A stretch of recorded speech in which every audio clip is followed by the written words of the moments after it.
Martin Fayulu était très déterminé. Mais Martin Fayulu, il faut comprendre avec retard.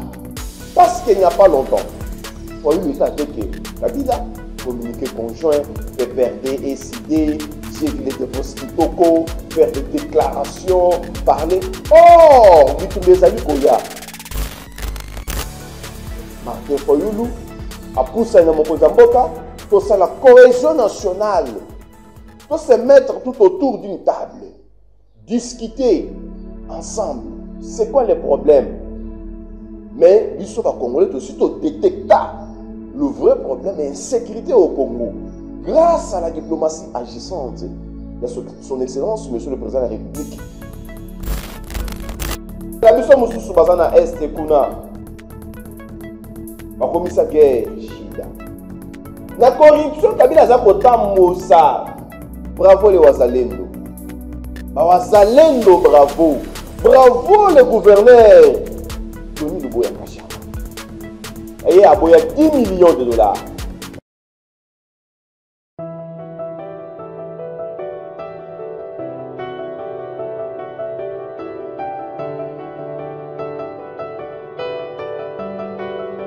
Boté Naba Congolais, Union surtout, bonjour, bonsoir, Bisika Wapi, Bozali Kolanda, Goshen Télévision. Goshen Télévision, chaîne Oyo, et la camino ba information surtout sur l'actualité politique. Katia Mboka Nabiso, Ezali Lukambuya Congo, 30 ans c'est trop, peuple congolais, 30 ans c'est trop. Oyo, il faut, Bissonion surtout, totalement. Totalement, to défendre Mboka Nabiso, Mboka ya Simon Kimbangu, Mboka ya Joseph Mobutu, Mboka Oyo ya Musée Laurent Désiré et Kabila, il faut tout défendre Yango, ne jamais trahir les Congo, vous voyez très bien. Ici, on parle, et la politique et l'actualité restent toujours dominées dans la rencontre Oyo, tout le monde qui m'a conservé son licence, Monsieur le Président de la République, Félix Antoine Tshisekedi Tshilombo, Kokutanana, opposant Martin Fayulu, toujours à la recherche et à solution à l'interne.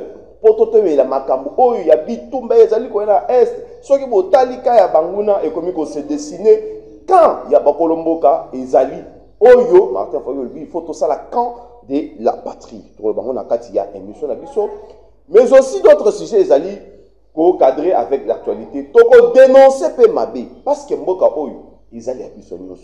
Mboka ils allaient à Moutoumoroté. Comment Moutoumoro a eu 21 millions? Comment Moutoumoro a un salaire et a Batumoussou yé? Ali Ambo a Tonganda, Kubana Naïba, Kenena Mikila Poto, mais Batumoussou, Bazo croupir, na misère, na précarité, Bazali ko se retrouver. C'est ça notre devoir. Et tant que des vrais Wazalènes, ceux qui sont au lobby Mboka na bisoté, Moutoumoroté a roya au lobby là. Po biso ba vie na biso ezali ka na mboka oyo. To na mboka mususu te. Mais ceux qui peuvent vous télémiter, vous soutenir biso te, vous commenter te, vous dénoncer te, to koya ko se retrouver ba pa ya na mboka na biso moko. Ou la muki na tongo bo komi mu pa ya na mboka. Ne Joseph Kabila azali ko sala kona na SA République. Mission ezali ko balkaniser. Mais Kabila ko balkaniser mboka te. Le Congo restera indivisible. Peuple congolais.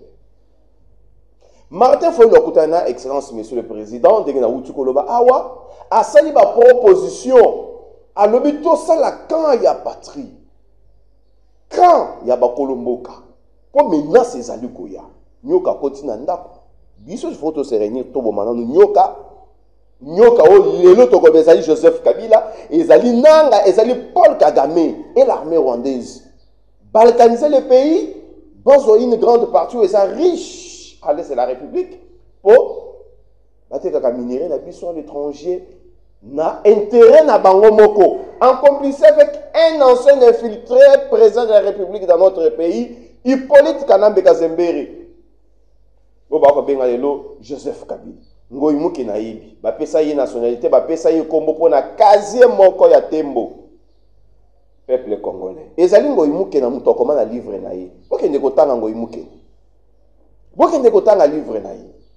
Martin Fayulu était très déterminé, mais Martin Fayulu il faut comprendre avec retard, parce qu'il n'y a pas longtemps, Fayulu était avec Kabila, communiqué conjoint, PPRD, SID, j'ai vu les Devoskitoko, faire des déclarations, parler. Oh, Bitumba Ezali Koya. Bitumba, oh, Ezali contre Félix Tshisekedi. Bitumba Ezali contre 120 millions de Congolais. Contre 120 millions de Congolais. Bitumba, oh, beaucoup de monde. Parce que Kabila est le président de la République.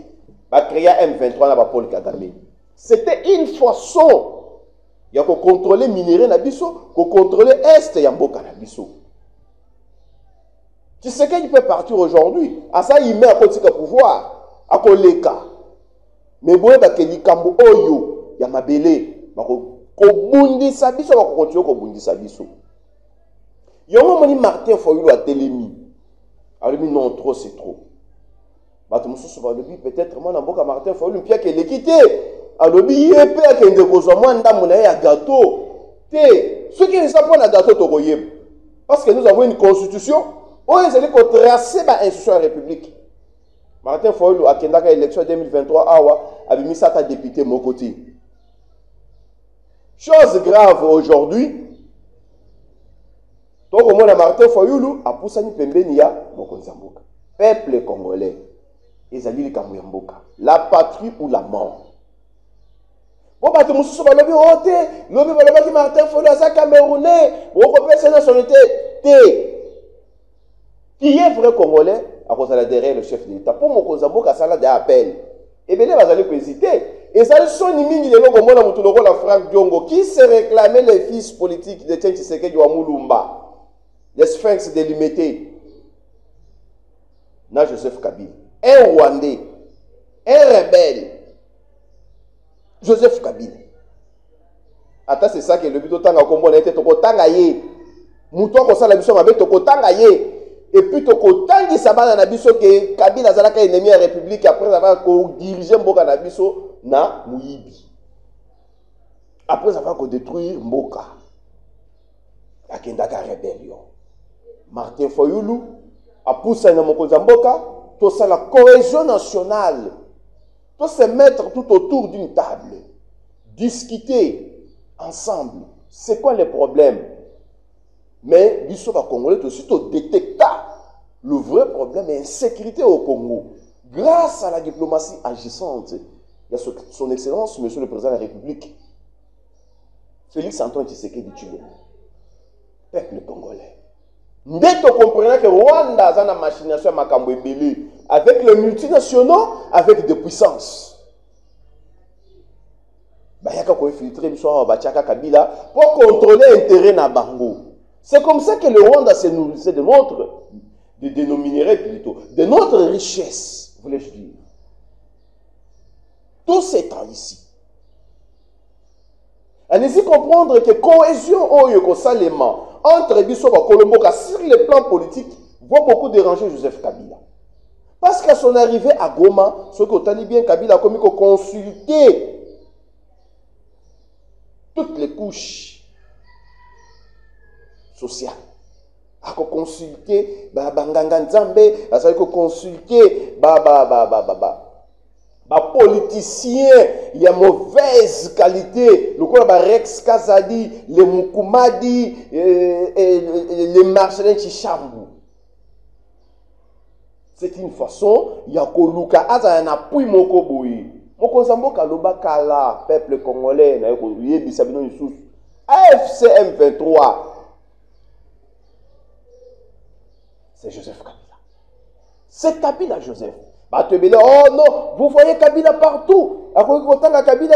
C'était que Kabila qui empêchait Kamamboka. Les loyaux. Kabila Joseph Azoni dans zone occupée. Yango et la moussi conscience. Non, surtout signa le communiqué conjoint avec le PPRD. Se retirer. Bazon a bon sens. Les délices sanga. Surtout bazon a bon sens. Ce n'est pas Tshisekedi qui est combattu. C'est le Congo. Si Tshisekedi gagne aujourd'hui, le Congo gagne. Parce que c'est lui le président de la République. Yango mon Konzamboka, Ayambaki, Martin Foyulu, Lobi Basololaki. Makamboana ya hote le président élite. et il a été reçu par le président élu officiellement, reconnu par la Constitution, qui a l'impérium. C'est Félix Antoine Tshisekedi Tshilombo. Martin Fayulu, étant opposant, va comprendre il faut qu'on se réunisse. Il a fait des propositions. Cohésion nationale, dialogue social. Est-ce que le dialogue social au Martin Fayulu a proposé dans mon Konzamboka? Et ça dit dialogue social, partout. Peuple congolais, c'est là où maintenant, on a posé la commentaire pour répondre. Ce qui est yango, démarche à Martin Fayulu de Tokolinga.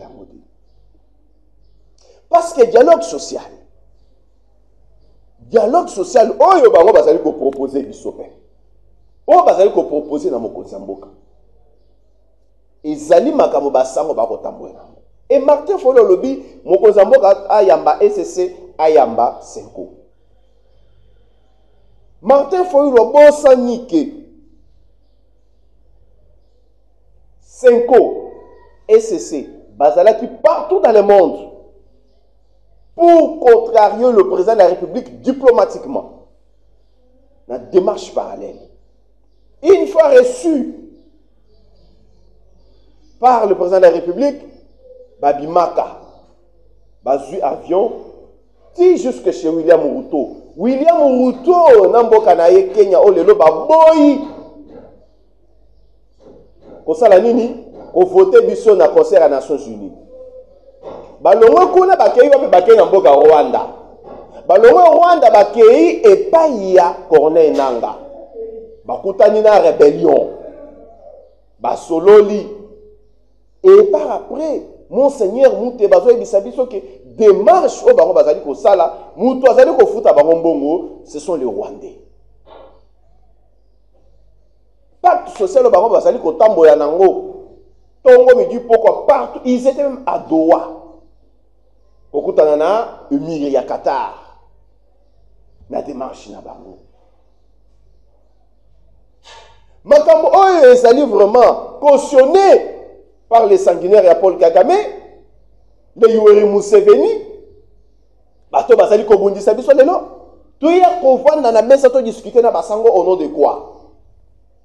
Cette fois-ci, regardons-nous en face et je vais répondre à Martin Fayulu. L'Église a échoué. L'Église a échoué sa mission parce que l'Église va avoir un agenda caché. Monsieur Martin Fayulu. L'Église va avoir un agenda caché. Oh, bazala ki nango. Parce qu'il n'y a qu'à une réunion. Monseigneur Kankenza est vivant. Kankenza est vivant. Poche la lobaki qui était Kankenza, il faut azonga na classe ayoka ki français malamuté. Shola lobaka. Makambo tozo salango eza pona mutu oyo akoya na sima Tshisekedi. Comment pacte social, nous sommes un État souverain, bisonné, tout ça, plus de 120 millions de personnes. Beaucoup de temps, on a la France. Et pour soutenir la démarche, Oyo, Tshisekedi azali koyo kate, biso tozo to linimbo kana biso e kambama boyi plus tard. Ou soit il fallait appeler tous les Congolais autour d'une table et simple de discuter. C'est là où je ne suis pas d'accord avec Martin Fayulu. Il peut y avoir réconciliation avec Félix Tshisekedi parce que lui n'a jamais accepté le résultat. Il y avait élection depuis la nuit du jour. Mais ceux qui ont eu réconciliation, ça l'a mis à comprendre que non, Kabila c'était un Rwandais, pour qu'il ne s'allie à Kabila peut-être pour la Nikamoya Monsolo, pour le copier comme opposition, la vision de l'eau, elle est Monsolo. Tout bas pour ça, la maquille, par-ci, par-là, dialogue, ceci, cela. Tout y est venu à Kosuka. Il va venir à Bisso Balisanga, Bonganga Basalaka, au moins là, dialogue, n'est-ce pas, Souka, Nango. Donc, comme il faut qu'on la poste. Et aujourd'hui, Martin Fayulu l'a compris, peuple congolais.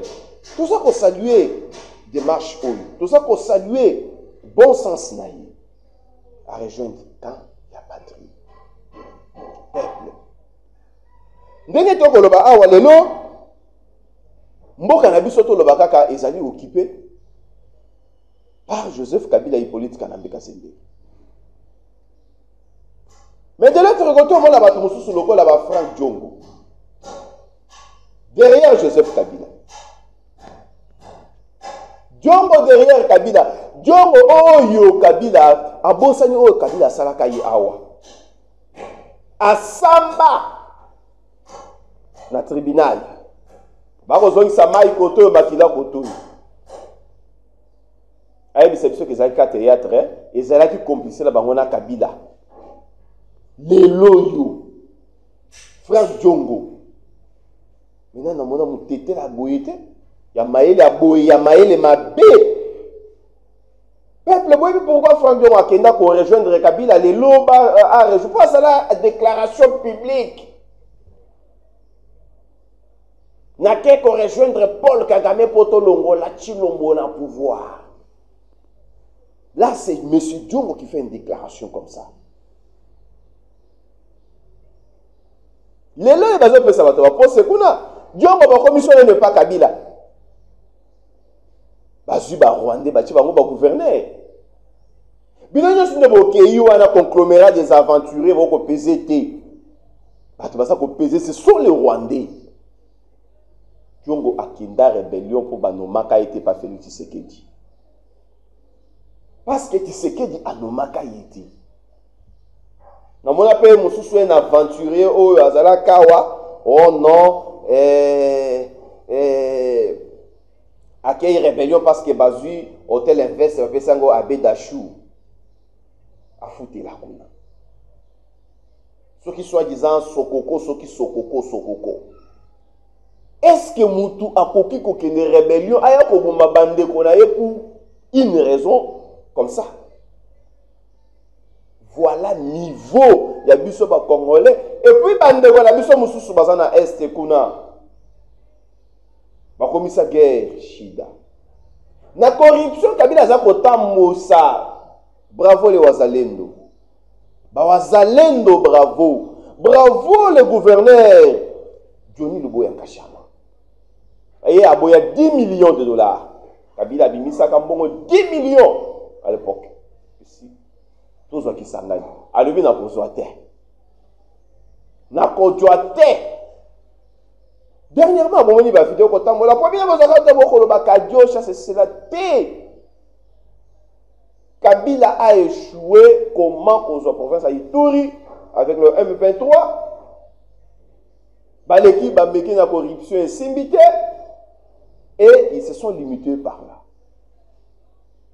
Parce que Baïbi a appuyé la bango sur le Rwanda. Le Rwanda, on l'auto coincé diplomatiquement. Mokonzamboka, où tu connais. Un groupe de Congolais au Bakolande l'accord avec les États-Unis. Comment le rapprochement commence à aller sur le plan politique? Martin Fayoulou vers Félix Tshisekedi, tout ça. Ils ont compris que d'ici là, cette guerre prendra fin. Cette guerre prendra fin. Mais nous ramener encore au dialogue social. Dialogue social nanani.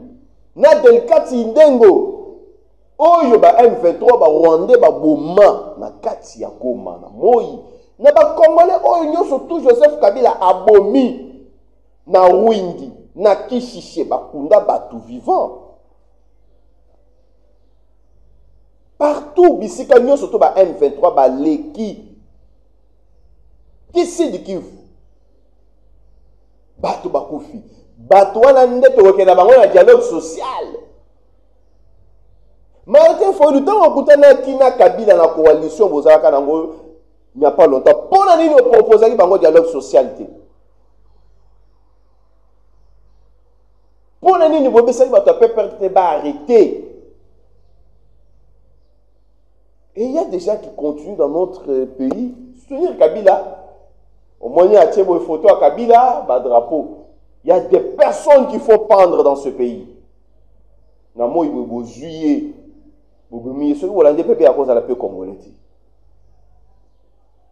Il est temps de s'élever.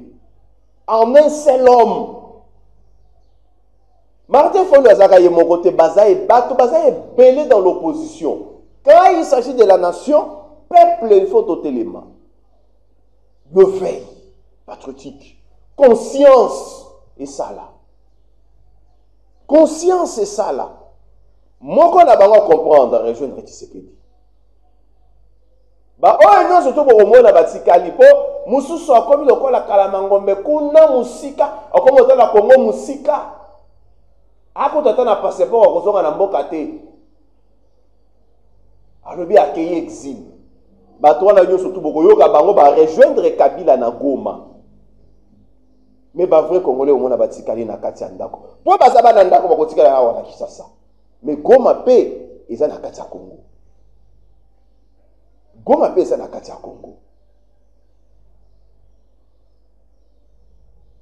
Mutu na koloba lelo ezali Moïse Katumbi.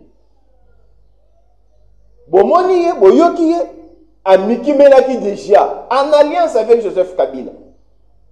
Moko ya batu ya parti politique na ye na Goma balobaka. Là je cite monsieur Théo Binamungu. Théo Binamungu aloba na ba Congolais. Boye ba ke rébellion e banda kaka na est. Rébellion e banda na est. Rébellion e banda na est. Boye très bien, c'est connu de tous. Donc on est ensemble pour la République.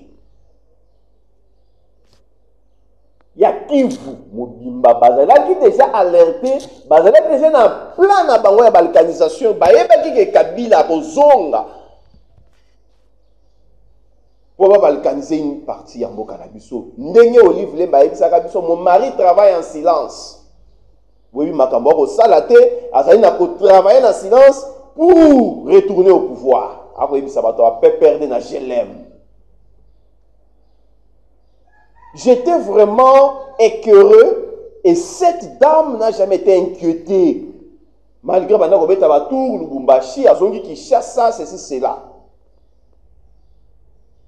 Donc, côté Madame Olive Lembe, au sali lecture, on comprendre que ça na bobangi mukete ya pouvoir, to ya régime, to ya l'État congolais. Ça ko espérer na rébellion. Mais au contraire, combattant la force du progrès. Oyo, banda ko lekana nzela na bango ba kena manifestation bango, ba kanga bango. Ba jija bango en flagrance, ba condamna bango à mort. Mais des personnes comme Olive Lembe ba ko tamboya librement. Ba to ba ko suni rébellion. Le fait de conscience, le fait patriotique.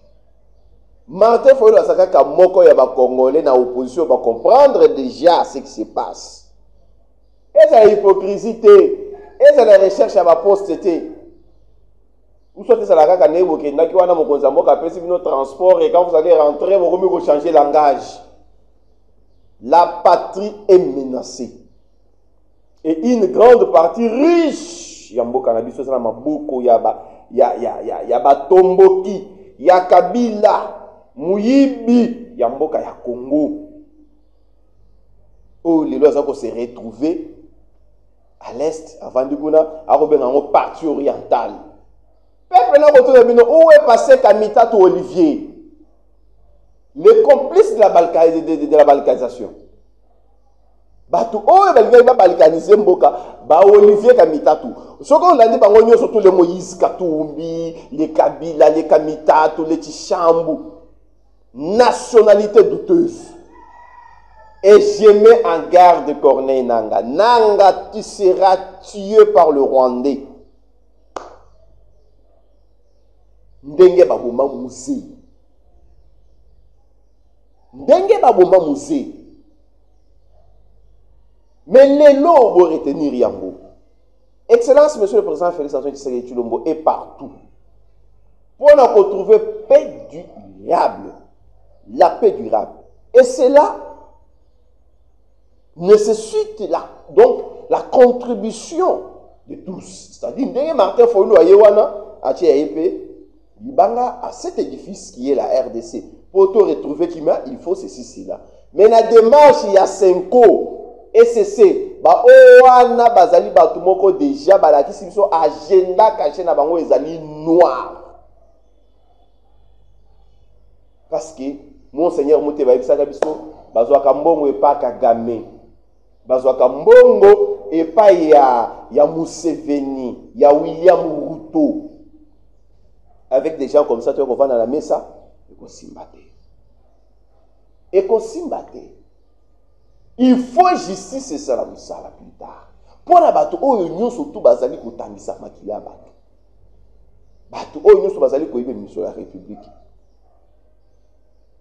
Y'en a beaucoup qui matata pour nous awapi. Tout la moussa ça peuple congolais. Matata pour nous comment et puis nous moni bateau parti politique na yé. Bateau ya parti politique na yé. Ote, matata ponya comment y a gouvernement, service de sécurité, basali ko ancien premier ministre était ancien premier ministre voleur. Justice mutuelo baki. Cour constitutionnel aibaki mon solo, bisika ya kocha 100 ya kocha 1000, bisika ya kocha 100 000 ya kocha 1 million. Ako kamata misolo wana azali ko tonga na province d'origine na yekutu tokomi ko douter.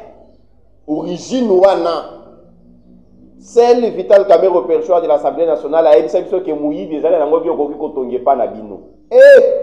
Excellence Guy Lowando, ko batanga ki bangala te, il est temps aussi de voler, aller construire chez vous à l'Équateur. Voilà les antivaleurs au sein des hémicycles de l'Assemblée nationale. C'est trop grave, peuple congolais. Je parle avec mon cœur. Il s'agit de notre pays. Mboka oyo biso tokotika la bana na biso ezaka oyo Congo. Toza na mboka mususu te. Toza na mboka mususu te. Lelo matata mponyo awutaki Guinée Conakry. Bisika oyo azaki recruter expert. Asunga bango na makambo économie c'est là bas s'organiser, basa la musala ye etake maele lika na macroéconomique oyo ayibaka awa. Masanga Bukangalo Zebota Université akende kokomisa ngo lisusu na Guinée azonga mbango boyebi scandale ezalaki ke Matata a été condamné ba se référer na livre et avocat na ye Nyabirungi mwena songi toute honte bu si le prof Nyabirungi alobaka lisusu te Matata mponyo to la mwisi asasa bako condamné ye caméra ya RTNC ezwe na kati ya Assemblée nationale mais kuna cour eza ko condamné ye mais tango abimaki na kati ya hémicycle Matata mponyo akendaki wapi bino batu ya LGD ceux qui LGD parti politique na ye boka mwate lobi soki boki Matata mponyo akomi na sa république akebu na Ghana akei bisika wana nyonso tout Kabila azali ko occupé pour le moment avec le Rwandais boka mwate pona moni mwa communiquer moko ya moke ezali ko salema awa justice et salam musala justice et salam musala peuple congolais to loba boy constant mutamba zongi lisusu parce que tokomi na état de droit Constant Moutamba a zongi lisusu na cassation, il faut pas entendre ye. Procédure ils ont continué. So kazali moyib, pas transférer kuna akende ko sala bolok. So kazali moyib te botika ye. Papa to yeba za moyib te mbongo to yebi kezala ki loger quelque part. Mais tu dois comprendre qu'il y a vice de procédure. Parce que la loi portant fonctionnement ya cour ya cassation na journal officiel, ils allaient violer dans son article 83. Il faut balader les Cambouans. Procédure, ils allaient biaiser. D'ici la conférence de gouverneurs, vous allez voir la province là-bas. D'ici là, mon Konzamboka va déplacer. Mon Konzamboka va déplacer à Kokende Kuna. Mais dans la loi là-bas, il y a à boire et à manger. Torozon a un dossier spécial. Batu oyo basala kanaba service à l'état des antifraudes ceci cela bako futa maté madame Masuka ako sala musala na clientélisme népotisme très aigu bana na ye basemeki na ye bandeko na ye nde bazana administration bazako kamba nous avons tous les documents eza Dans les commentaires, vous prenez notre numéro, vous tindez biso yango. Awa bapesi mokonzi mboka passeport ya sika. Peuple congolais. Mokonzi mboka sur passeport ya sika. Passeport biométrique bien sûr, mais kasi carte d'identité tilelo. Mafia et salamaki. Mbongo ese bimaki déjà à peu près 500 millions de dollars. Peuple congolais. Batu oyo il fallait passer la carte, ba vendre ça mokonzi mboka na kit. Bazoye carte ndenge zalaka tout ça photo après ces cartes. Batikala ko signer contrat et même chose basala qui pour la réhabilitation ya aéroport ya Luano na Lubumbashi. Avec le collaborateur, il y a Paul Kagame oh a soit marché un infiltré. A soit marché on a gagné millions. Batikala ko signer té. Et botika komema mokonzi mboka na ba projet na bino boyebiki na suka na simanango okozana quelque chose. Côté, il a permis de conduire, te féliciter. Ça va dans le ministère des Transports. Tout le monde dit que tu vas avoir permis. Passeport, on peut bandi. Mais carte d'identité. Tu les vois comment tu as la carte d'identité. Tu les vois. Ceux qui n'ont pas d'identité, na kasaka papa, tu sais que tu as moulumba. Alors, une fois les deux personnes au pouvoir, il faut tout ça dans l'identification. Tu vas dans Congolais. On dirait qu'il y a une république qui a freiner. Mais aussi, il surtout tant ça la passeport biométrique. Bakoza susu nangote, bakabila, bananga, bangonyo surtout bakoza nangote, ba Frank Djongo, bakoza nangote. Soupçon boyo kaka awa, o batake ministère, il y a affaires étrangères. Njokande ba rebelle batindaka batina bango ba ko renouveler passeport à na magui. Et le service était déjà alerté. Peuple congolais, information vous allez belé, télévision vous allez radioter. Vous allez toujours scotcher à Ouattoro y a ba vérité peut toza wana pona koloba. Kolobela mboka. Tokoti kate. S'il faut que kufa to kufa awa liwa la biso ko za na sens to kufeli mboka. Ndingo ko na biso Lumumba akufela mboka. Papa Kasavu bakufela mboka. Moïse Tshombe bakufela mboka. Parce que nous pays, tout ça, Yango, Congo démocratique. Donc, félicitations à mon amboka Martin. Fayoulou, courage na constat. Moutamba, en tout cas, monsieur Matata Mponyo Bima Bisika aux alliés faux à la boloko pour aider à Batumoussou sous lobby. Aïe Bambongo ya République. Vous êtes toujours scotché sur notre chaîne, Goshen Télévision. Donc, il y a des sous-sous, il y a des informations. Nicolas Mekoya. Ciao.